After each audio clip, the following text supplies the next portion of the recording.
खेल के मैदान से खबर। पीसीबी ने 2024 के लिए हॉल ऑफ फेम क्रिकेटर का ऐलान कर दिया है।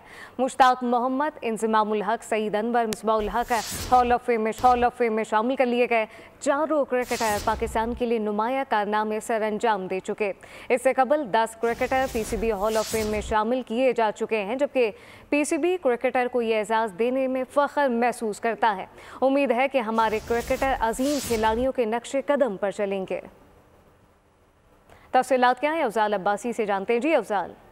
जी बिल्कुल, पीसीबी ने हॉल ऑफ फेम 2024 के खिलाड़ियों का ऐलान कर दिया है और साबिक कप्तान मुश्ताक मोहम्मद, इंजमामुल हक, सईद अनवर और मिसबाहुल हक को हॉल ऑफ फेम में शामिल किया गया है। चारों क्रिकेटर्स पाकिस्तान के लिए नुमाया कारनामे सरअंजाम दे चुके हैं। इससे कबल 10 cricketers PCB hall of fame में शामिल किए जा चुके हैं। इस हवाले से चेयरमैन पीसीबी मोहसिन नकवी का कहना है कि ये क्रिकेटर्स हमारे सफीर हैं और पीसीबी इन्हें ये एजाज देने में फख्र महसूस करता है और ये चारों खिलाड़ी पाकिस्तान की क्रिकेट की तारीख में एक खास मुकाम रखते हैं और उनका ये कहना है कि इन्हें उम्मीद है कि हमारे क्रिकेटर्स इन अजीम खिलाड़ियों के नक्शे कदम पर चलेंगे। पाकिस्तान की खुशकिस्मती है कि इसने ऐसे गैर मामूली खिलाड़ी पैदा किए जिन्होंने आलमी सतह पर अपनी महारत का लोहा मनवाया।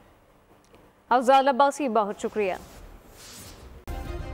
सब्सक्राइब करें और बेल दबाएं ताकि कोई खबर रह न जाए।